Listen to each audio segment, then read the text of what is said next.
Olá, tudo bem? Professor Tadeu aqui com a disciplina Teoria das Organizações. Aula 2, parte 2. Iremos dar continuidade à nossa aula Teoria Comportamental, que tem como objetivo conhecer o comportamento humano por meio das contribuições dos estudos de alguns renomados teóricos da teoria comportamental, bem como sua aplicação nas organizações. E teremos como tópicos da aula os dois fatores de Heisenberg, a teoria dos dois fatores de MacGregor, sistemas de Likert, teoria das decisões e, por fim, teoria do equilíbrio organizacional. E relembrando o que foi visto na aula passada, nós estudamos a teoria comportamental ou behaviorista da administração, que aborda a ciência do comportamento. Vimos também a teoria das necessidades de Maslow, bem como a pirâmide das necessidades, e por fim as críticas à teoria de Maslow. Vejamos então a teoria dos dois fatores de Heisenberg.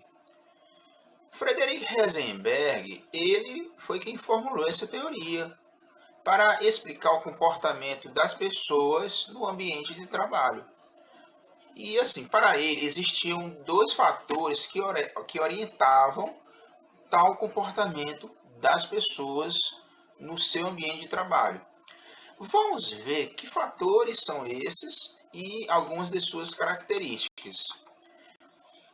Nesse quadro nós vamos poder visualizar com mais exatidão esses fatores.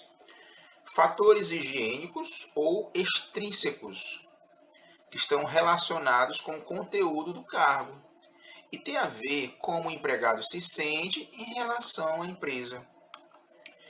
A esses fatores estão relacionados as condições de trabalho, salários e prêmios de produção, benefícios e serviços sociais, bem como políticas da organização, relações com a chefia e os colegas. Por outro lado, temos também os fatores motivacionais ou intrínsecos. É importante você não se confundir com essas duas expressões, que são muito parecidas. Os fatores intrínsecos, eles estão associados ao conteúdo do cargo. Tem a ver com como o empregado se sente em relação ao cargo. E pode ser observado nesses fatores que o trabalho ele é em si mesmo. É possível observar a realização pessoal, o reconhecimento do trabalho, progresso profissional e responsabilidade. Para sintetizar, podemos dizer que os fatores higiênicos ou extrínsecos, eles estão relacionados ao ambiente ou às condições de trabalho, controlados pela empresa e não pelo indivíduo. Viu só? Só reforçando, os fatores higiênicos ou extrínsecos, eles são controlados pelo ambiente do qual o indivíduo está inserido. Quando ótimos, eles evitam a insatisfação, mas não são suficientes para causar satisfação por muito tempo. Por exemplo, salários, estilo de chefia, condições físicas de trabalho, política e diretrizes da empresa, clima organizacionais e outros fatores. Os fatores motivais e intrínsecos, eles estão relacionados com o que o indivíduo faz ou desempenha portanto, aquilo que está sob o seu controle. Quando ótimo, eles provocam satisfação. E quando precários, eles inibem a satisfação. Eles envolvem sentimentos de crescimento individual, reconhecimento profissional e autorrealização. Exemplo, o desejo de conquistar um cargo de direção, uma promoção, ou até mesmo o reconhecimento de um gestor. Dessa forma, pode-se concluir dessa teoria que a principal implicação dela é que uma concentração nos fatores de higiene apenas pode impedir a insatisfação no trabalho. e que os fatores higiênicos e motivacionais eles são independentes, eles não são vinculados. Para que os empregados eles fiquem plenamente satisfeitos e obtenham um desempenho melhor do que os padrões mínimos, é preciso incorporar motivadores ao trabalho. Por isso, Heisenberg ele entende que para propiciar continuamente a motivação do trabalho é preciso o enriquecimento de tarefas. Mas o que seria esse enriquecimento de tarefas proposto por Heisenberg? Temos aqui um conceito sobre o que vem a ser o enriquecimento de tarefas. Consiste em uma constante substituição de tarefas mais simples ou elementares do cargo por tarefas mais complexas, a fim de acompanhar o crescimento individual de cada empregado, oferecendo-lhe condições de desafio e de satisfação profissional no cargo. Então, assim, segundo Heisenberg, para se garantir a motivação contínua no trabalho, é necessário o tal do enriquecimento. Só que o enriquecimento ele tem que acontecer de forma contínua do cargo ou das tarefas, que pode ser vertical. Como assim vertical? Acrescido de tarefas mais complexas, ou horizontal, acrescido de tarefas com o mesmo grau de dificuldade ou complexidade. Mas o que o enriquecimento de tarefas ele pode representar na prática? Bem, como consequência do aumento da motivação, ele pode ocorrer também um aumento da produtividade. Isso isso foi observado em várias pesquisas, que o aumento da motivação ele acarreta o aumento da produtividade. Redução do absenteísmo, que são as faltas, o atraso do serviço, e da rotatividade de pessoal, que são as demissões de empregados. Vejamos então as teorias de MacGregor. Então, assim, a teoria comportamental ela oferece uma variedade de estilos de administração à disposição dos líderes, dos administradores. E esses estilos eles dependem das convicções que esses líderes eles têm a respeito do comportamento humano na organização. Essas convicções desses líderes elas moldam não apenas a maneira de conduzir as pessoas, mas também a maneira pela qual se divide o trabalho, se planeja, se organiza e se controla as atividades da organização. Então, assim, MacGregor ele vem apresentar um outro estudo relacionado à motivação humana. Um deles é a teoria X. O que seria a teoria X? Ela reflete um estilo de administração duro, rígido e autocrático, que muito se aproxima do estilo da administração científica. Então, esse estilo ele faz as pessoas trabalharem dentro de padrões previamente planejados e organizados pela direção. Visa o alcance dos objetivos da organização, acredita que as pessoas são motivadas exclusivamente por incentivos econômicos e utiliza da remuneração como recompensa ou punição. E também as pessoas elas são meros recursos de produção. Então esses são alguns aspectos da teoria X proposta por MacGregor. E assim, a teoria X, ela força as pessoas a fazerem o que a empresa espera delas, independente de suas opiniões ou objetivos pessoais. Quando um gestor, um administrador, ele impõe de cima para baixo, né, um esquema de trabalho e controla o comportamento dos subordinados, ele está agindo de acordo com a teoria X, né, aquele estilo rígido, autocrático, né? Isso caracteriza a teoria X. Chiavenato, ele vai dizer que o fato de o administrador impor de forma autocrática ou suave seu desejo ou vontade não faz diferença. Ambas são maneiras de fazer a teoria X. Esse é o pensamento de Dalberto Chiavenato. Com relação, acredita que as pessoas são motivadas exclusivamente por incentivos econômicos e utiliza da remuneração como recompensa ou punição. E também as pessoas, elas são meros recursos de produção. Então esses são alguns aspectos da teoria X proposta por MacGregor. E assim, a teoria X, ela força as pessoas a fazerem o que a empresa espera delas, independente de suas opiniões ou objetivos pessoais.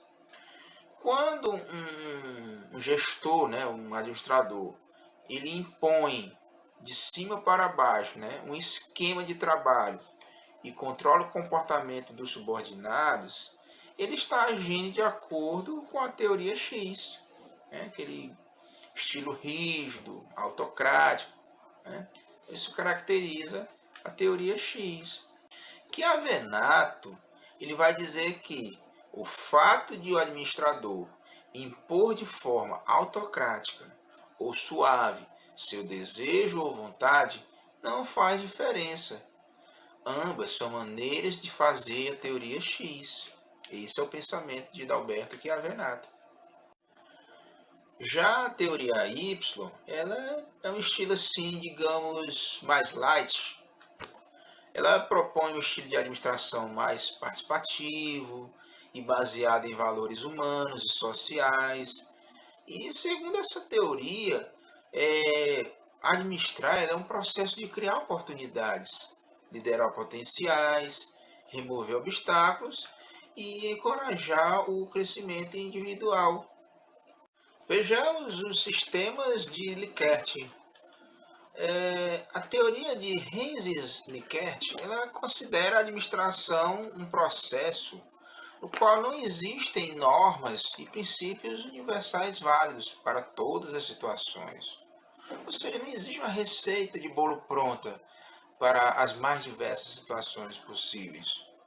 E em cada organização, a administração ela pode assumir feições diferentes, dependendo das condições internas e externas dos quais está inserida.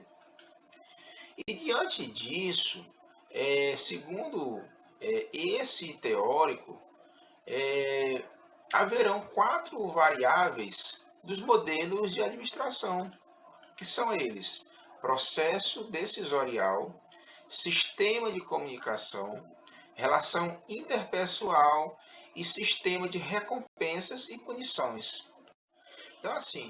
Então, a partir dessas variáveis, o Likert ele vai propor que as organizações elas possuem 4 perfis organizacionais, ou seja, que os líderes, os gestores, os administradores, eles possuem perfis organizacionais, digamos assim, que moldam a forma como eles lidam com as suas organizações. Esses perfis aqui ele vai chamar de sistemas. Vejamos num quadro esses perfis. Vamos ter 4 perfis. Começaremos com o perfil 1, do qual nós chamaremos de sistema 1. Ele é autocrático e coercitivo. Esse sistema, ele é um sistema administrativo, né, como o próprio nome já diz, né, autocrático, e forte e coercitivo, bem como arbitrário e com controle rígido de tudo que ocorre dentro da organização. E é um sistema mais duro e fechado. Suas características são, em relação ao processo decisório, ele é totalmente centrado na cúpula da organização. Todas as ocorrências imprevistas, elas devem ser levadas à cúpula para resolução, né? Sobrecarregando com a tarefa decisória, né? E com relação ao sistema de comunicação, ele é bastante precário, uma vez que as comunicações elas são sempre verticais, ou seja, de cima para baixo ou de baixo para cima, carregando ordens de cima para baixo, de baixo para cima, né, como eu havia dito, não existindo comunicações laterais. E as pessoas elas não são solicitadas a gerar informação. E com relação ao relacionamento interpessoal, é considerado prejudicial ao bom andamento dos trabalhos. A cúpula empresarial ela vê com extrema desconfiança as conversas informais e entre as pessoas e procura coibi-las ao máximo. E nesse sistema, o sistema de recompensas e punições, há uma ênfase nas punições e nas medidas disciplinares, gerando um ambiente de temor e desconfiança. As recompensas elas são raras e, quando ocorrem, são materiais e salariais. Já no sistema 2, que é o autoritário benevolente, ele é um sistema autoritário, né, também, mas que constitui uma variação atenuada do sistema 1. Ele é como se fosse um sistema 1, mas menos rígido, né? E suas principais características são as seguintes: com relação ao sistema decisorial, ele é centralizado na cúpula administrativa, permitindo uma pequeníssima delegação, né, quanto às decisões de pequeno porte e de caráter rotineiro ou sujeitas à aprovação posterior. O sistema de comunicação ele é relativamente precário, prevalecendo as comunicações verticais e descendentes. Embora a cúpula se oriente em comunicações ascendentes, ou seja, vinda dos escalões mais baixos. Com relação ao relacionamento interpessoal, a organização ela até tolera que as pessoas se relacionem entre si em um clima amigável, podemos dizer assim, embora possa desenvolver-se a organização informal. E ainda é considerada uma ameaça aos objetivos da empresa. Eles veem também uma certa ameaça aos objetivos da empresa, essas relações informais. O sistema de recompensas e punições. Nesse sistema também ainda há a ênfase nas punições e nas medidas disciplinares, mas o sistema ele é menos arbitrário que o sistema 1.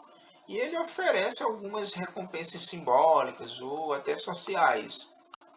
Já no sistema 3, que é o consultivo, ele trata-se de um sistema que pende mais para o lado participativo do que o lado autocrático. E suas características elas são, com relação ao processo decisorial, é participativo porque as decisões específicas elas são delegadas aos diversos níveis hierárquicos e devem orientar-se pelas políticas e diretrizes das empresas. E consultivo porque a opinião e os pontos de vista dos níveis inferiores eles são considerados na definição das políticas. Com relação ao sistema de comunicação, ele prevê comunicações verticais no sentido descendente, mais voltado para as orientações amplas do que as ordens. E ascendente, bem como as comunicações laterais sobre os pares, né? É bem importante observar essa questão das comunicações laterais. O relacionamento interpessoal. Bem, A confiança depositada nas pessoas já é bem elevada nesse sistema. Embora ainda não completa e definitiva, a empresa, claro, ela vai criar condições relativamente favoráveis a uma organização informal, sadia e positiva. Já com relação ao sistema de recompensas e punições, há ênfase nas recompensas materiais, ou seja, os incentivos salariais, as promoções e oportunidades profissionais. E simbólicas também, né, como prestígios e status, embora ocorram também punições e castigos, como no sistema 1 e no sistema 2. O sistema 4, que é o participativo, ele é um sistema democrático por excelência, é o mais aberto de todos os sistemas. E as características são o seguinte: no processo decisorial, as decisões elas são totalmente delegadas aos níveis organizacionais. Embora o nível institucional ele defina as políticas e diretrizes, ele apenas controla os resultados. Apenas em ocasiões de emergências, em altos escalões, é que assumem definitivamente. Assim, mas porém, sujeitando-se a ratificações explícitas dos grupos envolvidos. O sistema de comunicação, eles fluem em todos os sentidos. E a empresa, ela faz investimentos em sistema de informação. O relacionamento interpessoal, o trabalho é feito em equipes, a formação dos grupos espontâneos permite maior relacionamento entre as pessoas. As relações interpessoais, elas baseiam-se na confiança mútua entre as pessoas e não em esquemas formais, como descrições de cargos ou relações formais previstas no organograma. E o sistema de recompensas e punições, há uma ênfase nas recompensas simbólicas e sociais, embora não sejam omitidas as recompensas materiais e salariais, é claro, ninguém trabalha de graça. E raramente ocorrem punições nesse sistema, as quais quase sempre são decididas pelos grupos envolvidos. Podemos fazer aqui algumas observações, ponderações sobre esses sistemas.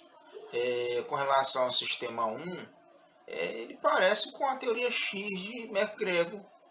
Ele é encontrado em empresas que utilizam a mão de obra intensiva e tecnologia rudimentar, com pessoal de pouca qualificação e educação. Como exemplo, nós temos serviço de conservação e limpeza. Já o sistema 2, ele é encontrado em empresas industriais, com uma tecnologia mais apurada e mão de obra mais especializada, mas que aplica de alguma forma a correção para manter o controle sobre o comportamento dos seus colaboradores. Como exemplo, temos as empresas de produção e montagem. O sistema 3 ele é utilizado em empresas de serviços, por exemplo, os bancos, as financeiras, e em áreas administrativas de empresas industriais mais avançadas, em termos de relação com os empregados. O sistema 4 ele lembra muito mesmo a teoria de McGregor, e é encontrado em empresas que utilizam tecnologia sofisticada. O pessoal ele é altamente sofisticado. Não é à toa que esse pessoal eles possuem uma participação nas decisões maior, né? Uma vez que eles têm uma especialização, né? Uma gama de informações maiores. Eles têm mais a oferecer à organização. E a exemplo disso, nós temos as empresas de propaganda, de consultoria, de desenvolvimento de software, né?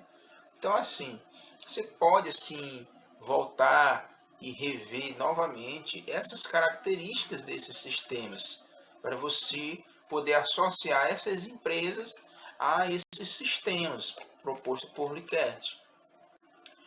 O Hidalberto Chiavenato, ele vai fazer uma ponderação sobre esses temas, dizendo o seguinte, que Os quatro sistemas utilizados pelo Likert, ele não tem limites definidos. Uma empresa ela pode estar situada no sistema 2, quanto ao seu processo decisorial, e no sistema 3, quanto às suas relações interpessoais.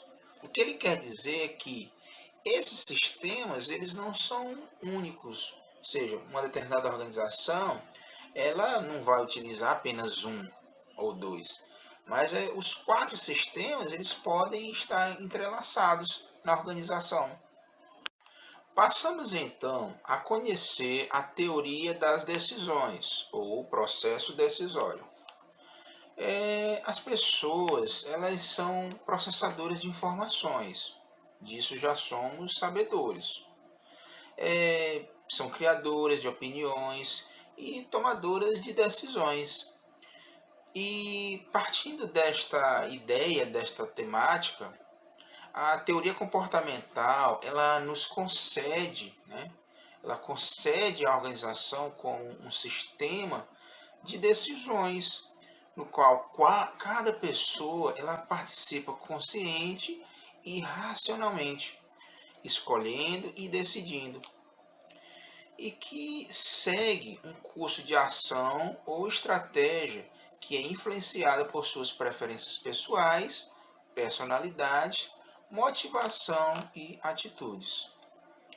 Então, a teoria das decisões ela vai levar a uma ideia básica, que é a decisão ela envolve uma opção. Essa é a ideia básica, que a teoria das decisões ela está pautada. Mais uma vez, Hidalberto Chiavenato ele vai conceituar decisão da seguinte maneira. Ele vai dizer que decisão é o processo de análise e escolha entre alternativas disponíveis de cursos de ação que a pessoa deverá seguir. É um conceito bem simples, mas bem objetivo ao mesmo tempo. Então, o processo decisório ele passa por etapas.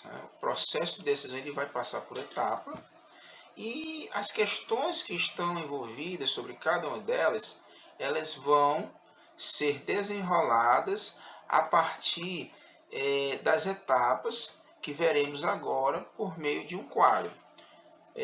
Vejamos então essas etapas e suas características, suas peculiaridades. Mais uma vez, Hidalberto Chiavenato ele vai conceituar decisão da seguinte maneira. Ele vai dizer que decisão é o processo de análise e escolha entre alternativas disponíveis de cursos de ação que a pessoa deverá seguir. É um conceito bem simples, mas bem objetivo ao mesmo tempo. Então, o processo decisório ele passa por etapas. O processo de decisão ele vai passar por etapa e as questões que estão envolvidas sobre cada uma delas, elas vão ser desenroladas a partir das etapas que veremos agora por meio de um quadro. Vejamos então essas etapas e suas características, suas peculiaridades. As etapas do processo de decisão são 6. Identificar a situação, obter a informação, gerar soluções alternativas, avaliar e escolher a melhor alternativa, transformar a solução em ação e avaliar os resultados. Vejamos então com mais detalhe cada uma dessas etapas. Identificar a situação. Esta etapa ela se dá por meio de alguns questionamentos, como qual é a essência do problema e da oportunidade, quais os subproblemas ou aspectos da oportunidade e a verificação de uma situação global e não apenas uma parte dela. obter informação. Se dá por meio da busca de dados, fatos e informações a respeito. Também por meio da busca de informação interna, externa e envolver o cliente ou o usuário. Gerar soluções alternativas. Se propicia por meio do desenvolvimento de várias alternativas de solução, também por meio do uso da criatividade e inovação e avaliação, né, da relação de custo e benefício de cada alternativa.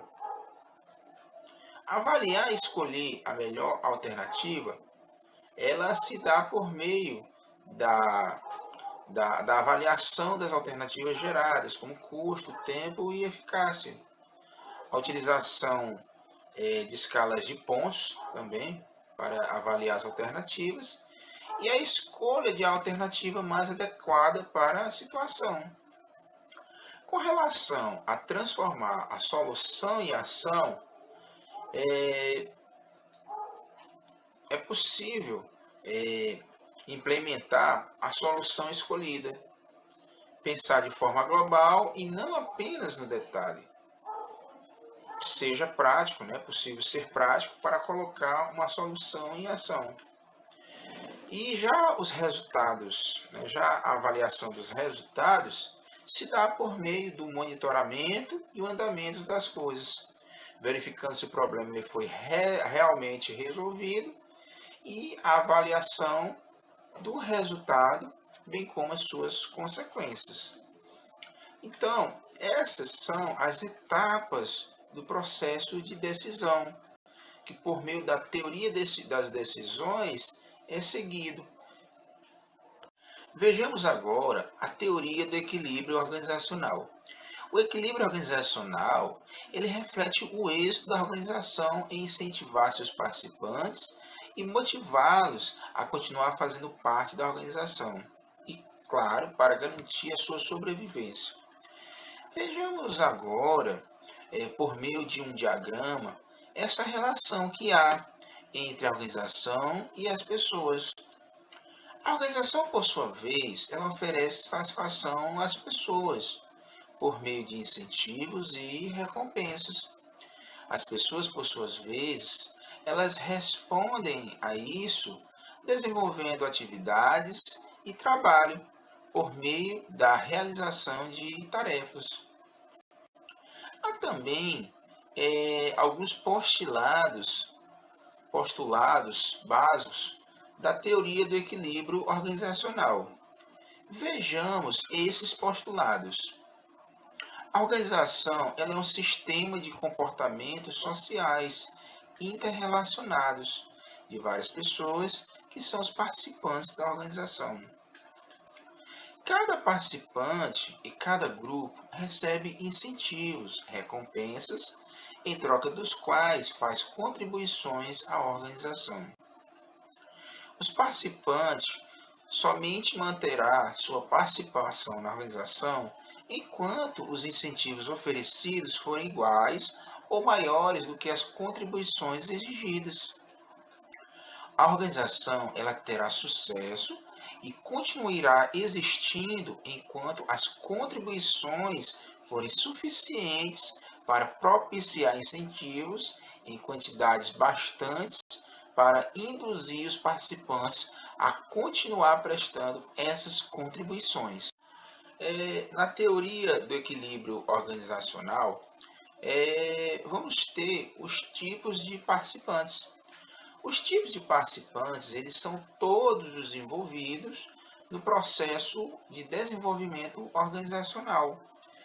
E diferentes participantes, eles interagem por meio da diferenciação das tarefas provocada pela divisão do trabalho das organizações.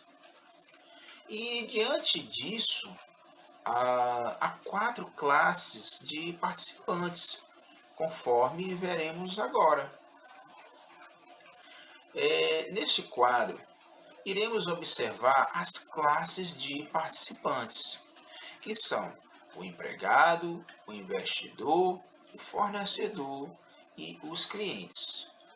Detalhando cada um deles, podemos dizer o seguinte: o empregado, ele contribui com o trabalho, dedicação, esforço pessoal, desempenho, lealdade e assiduidade, motivado por salários, benefícios, prêmios, elogios, oportunidades, reconhecimento e segurança no trabalho.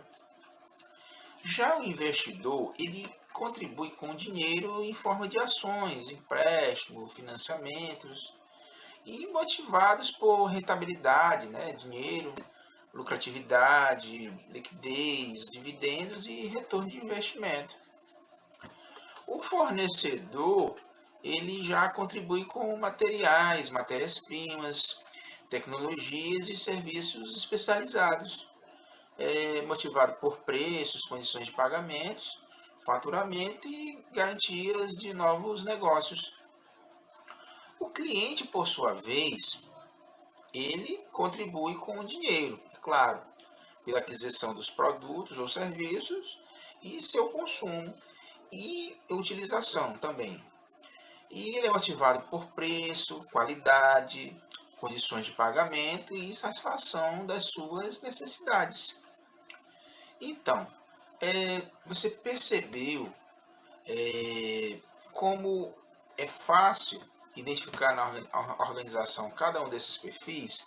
Talvez não seja fácil, mas se você ler mais a fundo outros materiais relacionados à teoria comportamental, será mais compreensível a gente entender alguns desses aspectos. Como resumo desta aula, nós podemos estudar os fatores de Heisenberg, conhecer a teoria dos dois fatores de MacGregor e sua aplicação nas organizações, bem como os sistemas de Likert, as teorias das decisões, a teoria do equilíbrio organizacional, bem como podemos entender que a teoria comportamental ela se preocupa com os processos organizacionais, com o comportamento das pessoas na organização e com o comportamento organizacional como um todo. Então, até a próxima aula.